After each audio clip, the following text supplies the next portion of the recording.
For the past few weeks, we've been focusing on classification problems. What we'll do today is to switch gears a little bit and look at regression.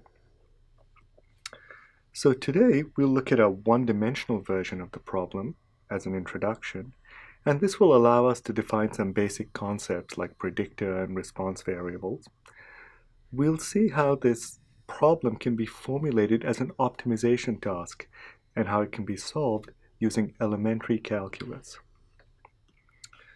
So, in one dimension, regression is simply the business of fitting a line to a bunch of points. This is something we've all seen before. We have a x-axis and a y-axis. We have a set of points, and we want to fit a line to them. And there's no line that goes exactly through the points, and so we just want something that kind of goes through the middle of them somehow. How exactly do we do this, and why would we want to do this? So let's look at a little example over here. A certain Ivy League university collected data on its entering freshman class. So at the end of freshman year, they noted down everybody's GPA, and that's the histogram you see over here. So the GPA, the grade point average, is a number between 0 and 4. That's what's shown on the horizontal axis. And on the vertical axis is the frequency, the number of people who got that grade. Okay, so in this case, it looks like the most frequent grade was somewhere over here. So something like 2.25, which is a C+. Okay. So here's a question. Suppose a random student shows up and we want to predict his or her GPA. What score would we predict? Well, given this information, a reasonable thing to do would be to simply predict the mean of this distribution. That's easy enough to compute. And if we do that, it turns out that in this case, it is 2.47. Okay? So how good is this prediction? One way to sort of assess its quality is to say, what is its average squared error? Okay, so a student has shown up at random. Okay, so this is their actual GPA, and we've predicted this particular value, 2.47. If we look at the difference between these two and square it, what's the expected value of that? Well, if you look at this closely, this is exactly the formula for variance. It is the variance of this distribution. And in this case, the variance turns out to be 0.55. Now, it turns out that at this university, they had also collected some other information. In addition to having everybody's freshman year GPA, they also had the SAT score from high school. And this is a scatter plot of the two against each other. So on the horizontal axis are the SAT scores, and on the vertical axis are the college GPAs. You can see that the data is tilted slightly upwards, which indicates a positive correlation. So what we can do in this case is to see whether the SAT score helps us to predict the college GPA. So we go ahead and we fit a line like this. Now we'll get to the business of exactly how we fit this line, but for the time being, let's just see how we would use it. Okay, so let's say a random student shows up and we want to predict his or her GPA. Well, now we find out what the SAT score is, and let's say it's 1200. If the SAT score is 1200, we just go up to this line, we go across, and our prediction is 3. We predict a GPA of 3. Okay. Now, when we use this additional piece of information to make predictions, it turns out that the mean squared error drops. It drops to about 0.43.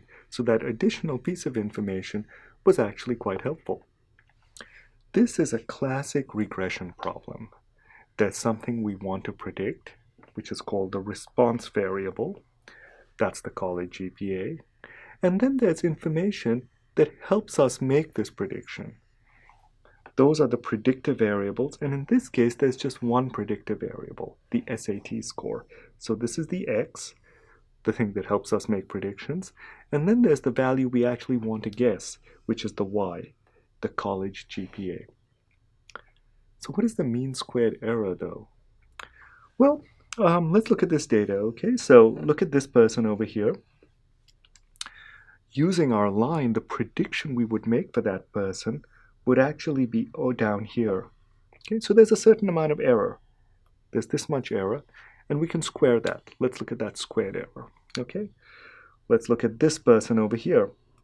The squared error on that person is this distance squared. Let's look at this one over here. The squared error on that person is this distance squared. It's much smaller. Let's look at this person. The squared error on their squared error is actually pretty large. Okay. So if we take the average of all these squared errors, that is the mean squared error. Okay. So how do we go about fitting a line of this form? Well, the first thing is to figure out how even to parameterize a line. And one convenient way of doing this is to write down a line as y equals ax plus b, where a is the slope of the line and b is the y-intercept. Okay, so for example, let's say that we have our x-axis and our y-axis, and we have a line like this. Maybe this is 2, and this is 1. So the y-intercept is where the line crosses the y-axis, that's 1. And the slope in this case, well, it's sloped downward, so it's going to be negative. And the slope in this case is negative 1/2.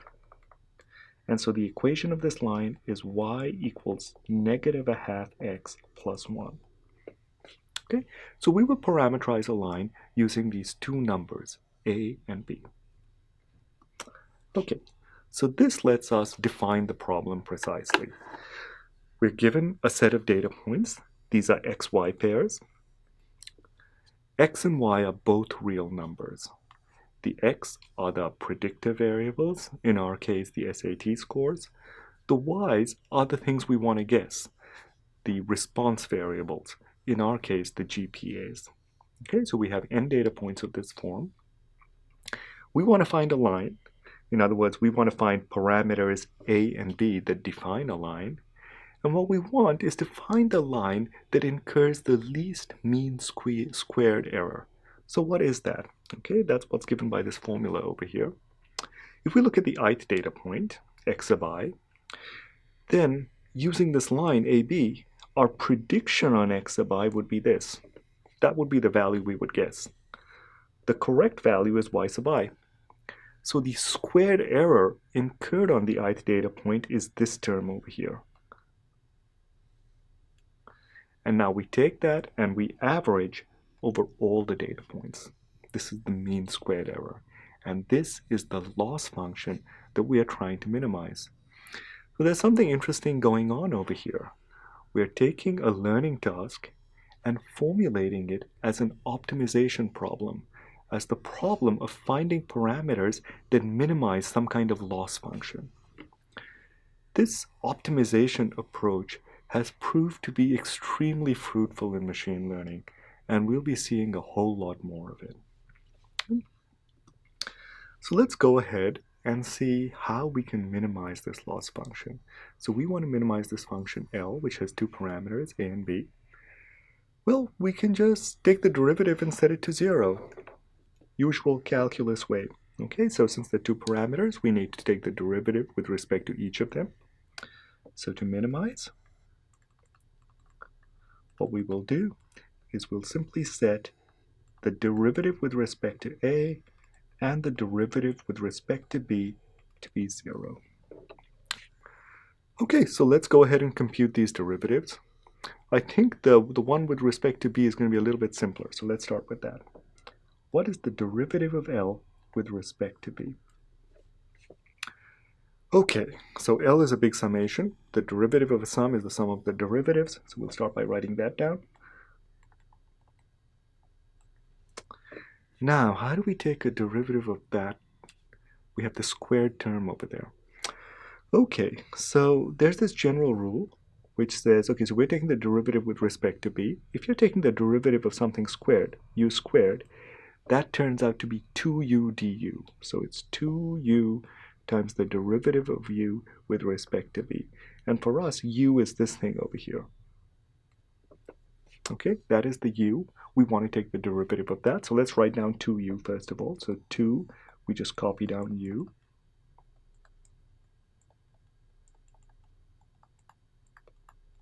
Okay. And now we take the derivative of u with respect to b, which is actually just -1. Okay, so times -1. Good, so that's the entire derivative, and we want to set that to 0. Now, since we're setting it to 0, we can just divide out the -1, and we can divide out the 2. And let's see what we get. So we get the summation of the yi's equals a times the summation of the xi's plus n times b. Okay, because we're summing b from I equals 1 to n, so that's n times b. And let's go ahead and solve for b. So that tells us that b is equal to, we can divide both sides by n, 1 over n times the summation of the yi's minus a times 1 over n times the summation of the xi's. That's the optimal setting for b. So what are these things over here? What is this term over here? Well, that's just the average y value, the average response value. And what is this thing over there? Well, that's just the average x value. Okay, in our case, that would be the average SAT score. Okay, so let's write that down in a slightly more compact form. Okay, so we'll just remember this equation. And what we said is, let's look at the average x value. I'm just going to call that x bar. Okay, so we take the average of all the x's. And let's look at the average of all the y's.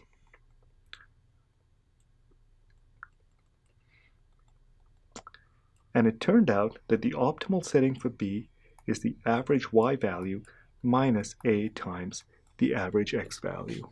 And this makes perfect sense. We want y to be equal to ax plus b.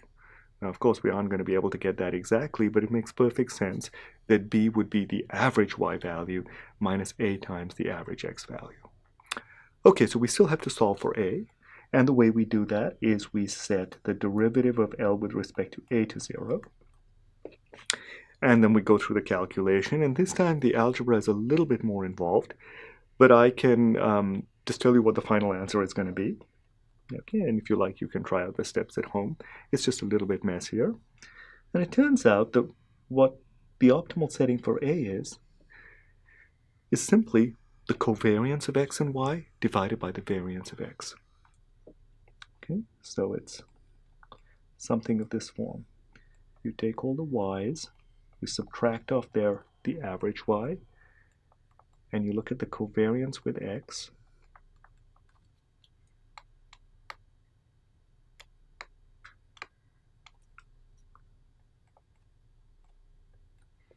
And then you divide by the xi's minus the average x squared. So that's the optimal setting for A. Very simple, a nice closed form solution.